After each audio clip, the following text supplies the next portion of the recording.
मैं डॉक्टर प्रगति गुप्ता और आज इस वीडियो में हम बात करेंगे किडनी फेलियर के पेशेंट को क्या क्या लैब इन्वेस्टिगेशन करवानी ज़रूरी होती है जिससे अपनी किडनी हेल्थ के बारे में वो जान सके। जब भी किसी को किडनी फेलियर होता है उसके पीछे कुछ बेसिक रीजंस होते हैं जिसकी वजह से उसकी किडनी ख़राब होनी शुरू होती है। इसमें मेजॉरिटी ऑफ द केसेस में जो मेन कल्प्रिट होता है वो बीपी एंड शुगर दोनों ही मिल जाती है। अब जिन पेशेंट को लंबे समय से बीपी और शुगर बना रहता है उन पेशेंट्स के अंदर क्या देखा जाता है, उनकी किडनी की फंक्शनिंग पे इम्पैक्ट आना शुरू हो जाता है। उनकी किडनी ठीक से फिल्ट्रेशन नहीं कर पाती, खून की सफाई ढंग से नहीं कर पाती और यूरिन के रास्ते गंदगी को बाहर नहीं निकाल पा रही होती है।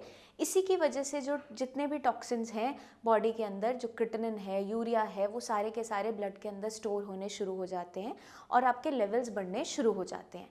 अब कुछ ऐसी बीमारियां भी होती हैं जो जेनेटिक होती हैं जिसकी वजह से किडनी ख़राब हो रही होती है, जैसे कि polycystic kidney disease. Polycystic kidney disease के अंदर क्या होता है, आपकी किडनी के ऊपर मल्टीपल सिस्ट तैयार हो जाती हैं, बहुत सी गांठें बननी शुरू हो जाती है। कुछ केसेस में लिवर और किडनी दोनों पे ही सिस्ट बननी तैयार हो जाती है। ज़्यादातर ये जो बीमारी देखी जाती है ये हेरिडिटरी होती है, आपकी फैमिली में रन कर रही होती है। बट कभी कभार क्या देखा जाता है, फैमिली में कोई डिसऑर्डर ऐसा नहीं था तो भी पेशेंट के अंदर ये बीमारी देखने को मिल सकती है। एक बीमारी होती है आईजीए नेफ्रोपैथी। उसके अंदर क्या होता है, आपकी जो बॉडी की इम्यूनिटी है वो हाइपर एक्टिव हो जाती है और बहुत ज़्यादा आईजीए के डिपॉजिट्स आपकी किडनी पे डिपोजिशन करवाना स्टार्ट कर देती है। जो इम्यूनोग्लोबुलिन है वो हाइपर एक्टिव होने की वजह से आईजीए के डिपॉजिट्स बहुत तेज़ी से किडनी के ऊपर होने शुरू होते हैं। किडनी की फंक्शनिंग ठीक तरीके से नहीं हो पा रही होती है और किडनी पे सूजन तैयार होनी शुरू हो जाती है और किडनी का जो नॉर्मल फंक्शनिंग है, खून को साफ करना, यूरिन के रास्ते गंदगी को बाहर निकालना, वो नहीं हो पा रहा होता है। अब ये जितनी भी बीमारियां मैंने आपको बताई हैं ये बेसिक देखी जाती हैं किडनी फेलियर के पेशेंट्स के अंदर। इनमें से कोई भी रीज़न देखने को मिल सकता है, ये हमने शॉर्टली डिस्कस किया है। एक एक बीमारी के बारे में हम एक अलग अलग वीडियो में डिटेल में डिस्कस करेंगे कि ये एक्चुअली होती क्या है, क्या इसके कॉजेज़ होते हैं, क्या सिम्टम्स होते हैं। शॉर्टली मैंने आपको बता दिया कि ये किस तरीके से होता है। अभी मैंने आपको बताया किस किस वजह से पेशेंट की किडनी ख़राब हो सकती है। अब हम बात करेंगे क्या क्या लैब इन्वेस्टिगेशन करवानी है, कौन से टेस्ट करवाने होते हैं किडनी फेलियर के पेशेंट को, जिससे हम उसकी किडनी की कंडीशन के बारे में जान सकें। सबसे पहले जब भी किसी लेमैन से आप बात करते हो तो वो सबसे ज़्यादा कंसर्न्ड और घबराया हुआ किस लिए होता है, अपने क्रिटिनिन लेवल को लेके। मेरा क्रिटिनिन लेवल बढ़ रहा है। आप नॉर्मली भी उससे पूछोगे आपको क्या परेशानी हो रही है, मेरा क्रिटिनिन बढ़ रहा है। वो ये नहीं बताता कि उसकी बॉडी में क्या दिक्कत हो रही है, बट उसका जो कंसर्न होता है अपने क्रिटिनिन लेवल को लेकर होता है। तो जब भी कोई पेशेंट हमारे पास आता है साई संजीवनी में, उसके कुछ ब्लड इन्वेस्टिगेशंस करवाना बहुत ज़्यादा ज़रूरी हो जाता है। आपको पहले समझना ये ज़रूरी है कि हर एक ब्लड इन्वेस्टिगेशन के पीछे क्या सिग्निफिकेंस है। सबसे पहले हम चलते हैं किडनी फंक्शन टेस्ट की तरफ, जिसे हम केएफटी कहते हैं। अब केएफटी के अंदर क्या क्या हम नाप सकते हैं वो आप जान लीजिए। नॉर्मल लेमैन टर्म में मैं आपको समझाती हूँ कि क्या उसकी सिग्निफिकेंस है। अब किडनी फंक्शन टेस्ट क्या है, एक ऐसा खून की जांच है जिसके अंदर आपके खून में कितनी गंदगी इकट्ठी हो रही है उसके लेवल नापे जाते हैं। उसके अंदर क्या क्या आता है, आपका सीरम क्रिटिनिन लेवल है, यूरिया लेवल है, यूरिक एसिड है, कैल्शियम है, फॉस्फोरस है, सोडियम है, पोटेशियम है, क्लोराइड है, ये कितनी अमाउंट में आपके ब्लड के अंदर इकट्ठे हो रहे हैं, इससे पता चलता है आपकी किडनी कितना फंक्शनिंग कर पा रही है। अब कभी कभार क्या होता है, केएफटी के अंदर वैसे तो ये सारे टेस्ट इंक्लूडेड होते हैं बट कुछ जगह सिर्फ क्रिटिनिन करके पेशेंट को दे दिया जाता है। उससे पूरी किडनी की कंडीशन के बारे में हमें पता नहीं चल पाता, क्योंकि किडनी का जो नॉर्मल फंक्शनिंग है वो खून की सफाई करना तो है ही, यूरिन के रास्ते गंदगी को बाहर निकालना भी है, बट साथ के साथ जितने भी इलेक्ट्रोलाइट्स हैं आपके, सोडियम है, पोटेशियम है, क्लोराइड है, इनकी फंक्शनिंग को भी मेंटेन रखता है, इनकी वैल्यूज़ को भी मेंटेन करना हमारी किडनी का काम होता है। तो जब भी किसी पेशेंट की किडनी ख़राब होनी शुरू होती है उसके क्रिटिनिन के साथ साथ और भी लेवल्स फ्लक्चुएट करने स्टार्ट कर देते हैं। तो हमें हर एक वैल्यू पेशेंट के अंदर चाहिए होती है जिससे हम डिसाइड कर सकें कि पेशेंट का ट्रीटमेंट हमें किस तरीके से प्लान करना है। तो जब भी आप अपना टेस्ट करवाते हो, अपनी ब्लड इन्वेस्टिगेशन करवाते हो, खून की जांच करवाते हो, तो आपको अपना कंप्लीट केएफटी करवाना है, किडनी फंक्शन टेस्ट पूरा करवाना है इलेक्ट्रोलाइट्स के साथ, टोटल प्रोटीन के साथ, एल्बुमिन ग्लोबुलिन कितना है आपके ब्लड के अंदर। अब जब भी पेशेंट के लेवल्स बढ़ने शुरू होते हैं, क्रिएटिनिन तो बढ़ता ही है, साथ के साथ बाकी के लेवल्स भी डीरेंज होने शुरू हो जाते हैं। आपका यूरिया लेवल है, अब कभी कभार क्या देखने को मिलता है, पेशेंट बहुत ज़्यादा उल्टियाँ कर रहा होता है, खाना नहीं खा पा रहा है, चक्कर आ रहे हैं और एकदम खाना देखते ही उसका वॉमिट करने का मन कर रहा है और बहुत ज़्यादा वॉमिटिंग हो रही है, खाना नहीं खा पा रहा है। अब वहाँ पे क्या देखा जाता है, पेशेंट का क्रिएटिनिन लेवल हमने नॉर्मली टेस्ट करवाया, क्रिएटिनिन का टेस्ट करवा लिया, पेशेंट का क्रिएटिनिन लेवल 8 है, हमें नहीं पता कि बाकी वैल्यूज़ क्या है, उसका पोटेशियम लेवल क्या है, उसका यूरिया क्या है, और जो ये सिम्टम्स है, वॉमिटिंग होना, अनकॉन्शियस होना, कुछ समझ ना पाना, ये सारे के सारे यूरेमिक सिम्टम्स होते हैं, जिसके जो क्या इंडिकेट करते हैं, इस कंडीशन में पेशेंट का यूरिया लेवल बहुत ज़्यादा बढ़ा हुआ होता है। तो हमें पेशेंट के हर एक सिम्टम को समझने के लिए एटलीस्ट जो इन्वेस्टिगेशंस हैं वो पूरी की पूरी चाहिए होती हैं। उससे हमारे लिए बहुत ईजी हो जाता है डायग्नोसिस बनाना कि आगे पेशेंट का लाइन ऑफ ट्रीटमेंट क्या रहेगा। तो प्लीज़ जब भी आप अपना टेस्ट करवाएं, केएफटी अपना कंप्लीट करवाएं, सिर्फ क्रिएटिनिन ना करवाएं, क्योंकि क्रिएटिनिन सिर्फ एक वैल्यू है, बाकी और भी बहुत से पैरामीटर्स हैं जो आपकी किडनी हेल्थ को डिफाइन करते हैं, इसलिए वो बहुत ज़्यादा ज़रूरी हो जाते हैं। अब हम चलते हैं नेक्स्ट टेस्ट की तरफ, जो है serum bicarbonates. Serum bicarbonate test जो टेस्ट है वो हर एक लैब नहीं करता है, छोटी छोटी लैब में ये टेस्ट नहीं होते हैं। कोई भी आपके एरिया में अच्छी बड़ी लैब है या फिर कोई लैब आपके सैंपल्स दूसरी स्टेट में भेजती है करने के लिए, तो ये टेस्ट क्या इंडिकेट करता है ये समझना ज़रूरी है, ये करवाना क्यों ज़रूरी है, आप आज इसको समझ लीजिए। सीरम बाइकार्बोनेट जो टेस्ट होता है उसके अंदर ये भी आपका एक ब्लड इन्वेस्टिगेशन है, खून की जांच है, खून का सैंपल लिया जाता है। इसमें क्या देखा जाता है कि आपका ब्लड कितना एसिडिक है या बेसिक है, ब्लड कितना तेज़ाबी है या नहीं है, ये जाना जाता है सीरम बाइकार्बोनेट के टेस्ट के लिए। इसकी जो नॉर्मल वैल्यू होती है वो 22 टू 29 की वैल्यू के बीच में वेरी करनी चाहिए। अगर आपका serum bicarbonate level normal range से बिलो है, 22 से नीचे है, तो आपकी बॉडी इस टाइम पे एसिडोसिस में जा रही है, मेटाबॉलिक एसिडोसिस में। मेटाबॉलिक एसिडोसिस क्या होता है वो आप समझ लीजिए। जब भी कोई किडनी फेलियर का पेशेंट होता है, उसकी बॉडी के अंदर उसकी ब्लड जो है बहुत ज़्यादा एसिडिक होना शुरू हो जाता है, क्योंकि जब आपकी किडनी ठीक से काम कर रही होती है तो आपके ब्लड के पीएच को भी मेंटेन कर रही होती है, आपके ब्लड को बहुत ज़्यादा एसिडिक होने से रोकती है। अब जब किसी का ब्लड बहुत ज़्यादा तेज़ाबी हो रहा है, अब वो तेज़ाबी खून अगर आपकी किडनी में भी जाता है तो किडनी को ख़राब करता चला जाता है, क्योंकि आप देखोगे एसिड जो होता है, तेज़ाब होता है, किसी भी सरफेस पे लगाओगे उसकी कोरोजन हो जाती है, वो वहाँ की लेयर ख़राब होने लगती है। वही सेम रूल अप्लाई होता है आपकी किडनी के लिए। जब भी किडनी के अंदर एसिडिक ब्लड जाएगा तो आपकी किडनी की जो लेयर है उसको कोरोड ऑफ करना शुरू कर देता है और किडनी को हील अप नहीं होने देता है। इसलिए आपका ब्लड बहुत ज़्यादा एसिडिक नहीं होना चाहिए, और जो सीरम बाइकार्बोनेट का टेस्ट है वो यही एसिडिटी को बताता है कि ब्लड एसिडिक है या बेसिक है या नॉर्मल रेंज में चल रहा है, क्या ब्लड के अंदर हो रहा है इस टाइम पे। इसलिए ये टेस्ट करवाना बहुत ज़रूरी होता है, क्योंकि जिन भी पेशेंट्स के देखा जाता है लेवल्स सीरम बाइकार्बोनेट लेवल बहुत नॉर्मल रेंज से लो होते हैं, उनका क्रिएटिनिन यूरिया लेवल बहुत तेज़ी से जंप करने लगता है। अब पेशेंट में क्या देखा जाता है, उसने केएफटी करवाया, पिछले हफ्ते उसका 4 या 5 था क्रिएटिनिन, और नेक्स्ट विद इन 4-5 दिन में ही उसका देखा जाता है क्रिएटिनिन लेवल 9-10 तक पहुंच गया है। ये जो तेज़ी से किडनी आपकी ख़राब होनी शुरू होती है वो देखने को मिलता है उन पेशेंट्स के अंदर जिनका सीरम बाइकार्बोनेट लेवल बहुत तेज़ी से फॉल कर रहा होता है। अब इसलिए ज़रूरी होता है सीरम बाइकार्बोनेट टेस्ट करवाना। अब चलते हैं हम नेक्स्ट इन्वेस्टिगेशन की तरफ, वो है यूरिन रूटीन।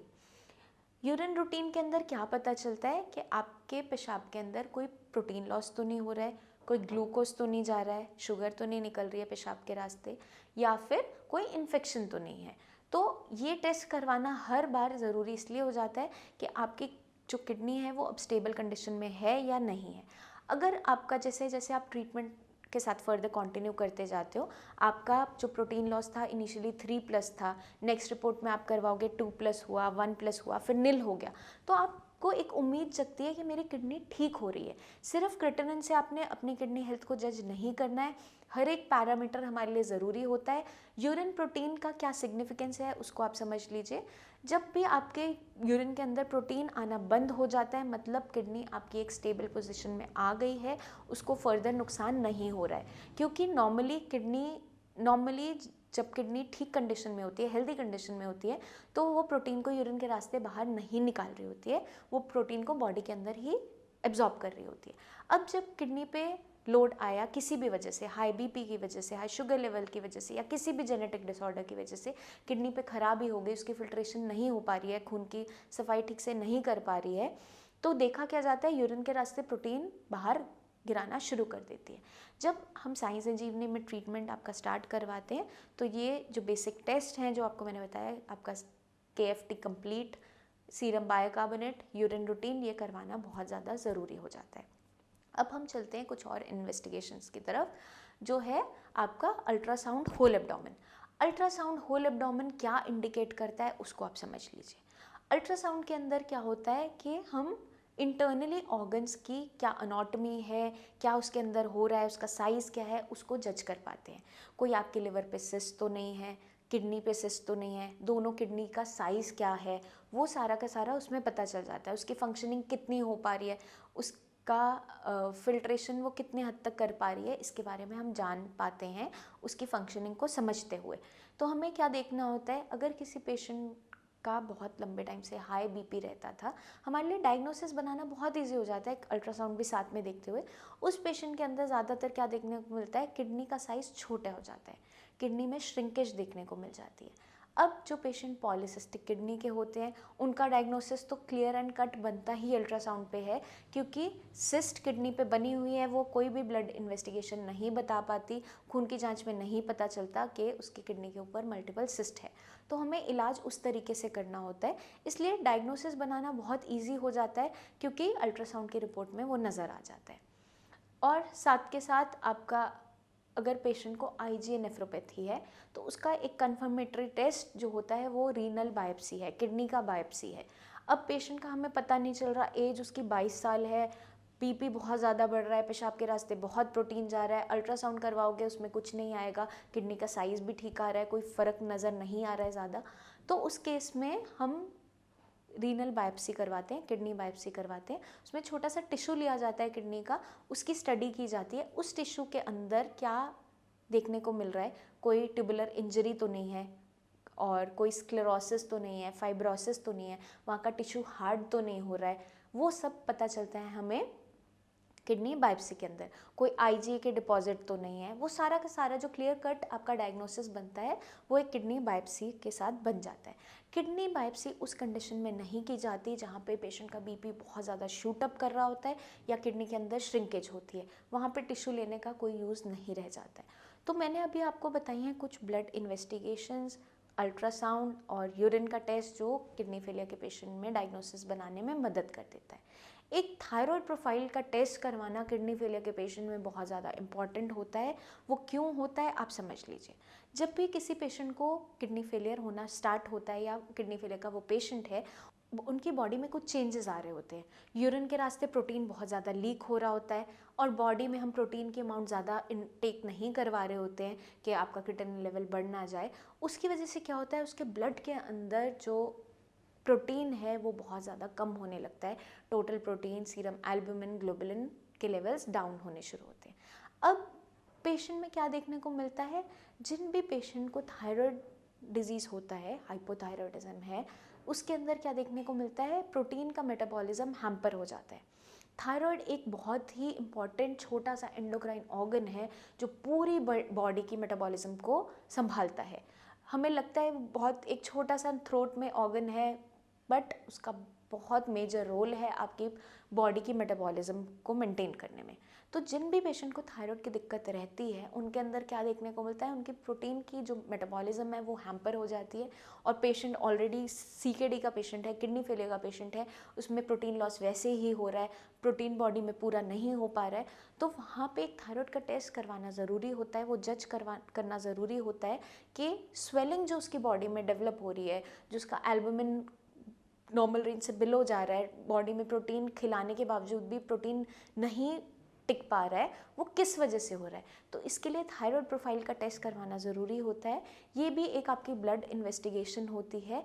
जितनी भी सारी मैंने आपको इन्वेस्टिगेशंस बताई हैं वो हर एक पेशेंट को करवानी ज़रूरी होती है, जिससे उसका डायग्नोसिस बनाने में मदद हमें मिल पाती है, उसका ट्रीटमेंट किस तरफ जा रहा है, उसमें सुधार कितना आ रहा है, वो आप खुद भी अपनी रिपोर्ट में देख पाते हो। आपके पास एक प्रूफ होता है कि मुझे हाँ सुधार हो रहा है, मेरे लेवल्स पहले ये थे अब ये है, पहले बढ़े हुए थे अब कम हो रहे हैं, प्रोटीन लॉस पहले ज़्यादा था अब घट रहा है। तो आपको भी पता चलता है आपका ट्रीटमेंट किस डायरेक्शन में जा रहा है। इसलिए बहुत इंपॉर्टेंट होता है ये सारी की सारी ब्लड इन्वेस्टिगेशंस करवाना। तो जब भी कोई पेशेंट साई संजीवनी में आता है हम उन्हें सारे के सारे ब्लड इन्वेस्टिगेशंस एडवाइस करते हैं, और मंथली बेसिस पे आपको सारे के सारे टेस्ट करवाने होते हैं। Ultrasound, kidney biopsy, thyroid test बार बार करवाने की ज़रूरत नहीं होती है। बस आपको हमेशा जो करवाना है अपना KFT, यूरिन रूटीन और अपना सीरम बाइकार्बोनेट, साथ के साथ कंप्लीट ब्लड काउंट भी आप करवा सकते हो। उसके अंदर पता चलता है आपकी बॉडी में हीमोग्लोबिन की मात्रा कितनी है, खून कितना है पेशेंट के अंदर, खून, क्योंकि जितने भी किडनी फेलियर के पेशेंट होते हैं उनके अंदर खून की कमी देखने को मिल जाती है। अगर किसी का हीमोग्लोबिन बहुत लो है तो उसको फिर इरिथ्रोपोइटिन के सप्लीमेंटेशन इंजेक्टेबल्स के फॉर्म में करवाई जाती है, क्योंकि जब किडनी ख़राब होनी शुरू होती है तो किडनी का एक काम इरिथ्रोपोइटिन हार्मोन बनाना भी है। उसकी वजह से आपका जो इरिथ्रोपोइटिन हार्मोन है वो आपका खून बनाने में मदद करता है। अब जब किडनी फेलियर की तरफ जा रही है, वो अपने ठीक से काम नहीं कर पा रही है, इरिथ्रोपोइटिन हार्मोन भी नहीं बना पा रही है, तो पेशेंट के अंदर खून की कमी होती चली जाती है। अब जितना मर्जी आयरन खिला दो, पेशेंट का हीमोग्लोबिन बढ़ नहीं पा रहा होता है। इसलिए हमें जानना ज़रूरी होता है उसके लेवल्स क्या हैं, उसके अकॉर्डिंग हमें इरिथ्रोपोइटिन के इंजेक्टेबल्स की डोज देनी होती है, वीकली बेसिस पे देना है, ट्वाइस अ वीक देना है, कैसे देना है। हर एक इन्वेस्टिगेशन बहुत ज़्यादा इम्पॉर्टेंट है किडनी फेलियर के पेशेंट में, उसका डायग्नोसिस बनाने के लिए, और साथ के साथ उसके ट्रीटमेंट को अच्छे तरीके से आगे फर्दर कंटिन्यू करने के लिए। तो आई होप आप समझ गए होंगे एक एक इन्वेस्टिगेशन का क्या रोल है, क्या सिग्निफिकेंस है, क्यों ये ज़रूरी है। आपके माइंड में फिर भी कोई डाउट्स रह जाते हैं किसी भी चीज़ को लेकर, कोई भी क्वेरी रहती है, तो आप नीचे दिए हुए नंबर पर हमें कॉल करके हमसे बात कर सकते हैं, या हमें अपनी रिपोर्ट्स व्हाट्सएप भी कर सकते हैं, और क्लिनिक पे आकर हमसे मिल भी सकते हैं। तो आपको बस एक छोटा सा तब तक के लिए काम करना है, अपना खास ध्यान रखना है। तब जल्दी ही मिलेंगे हम नेक्स्ट वीडियो में, तब तक के लिए टेक केयर।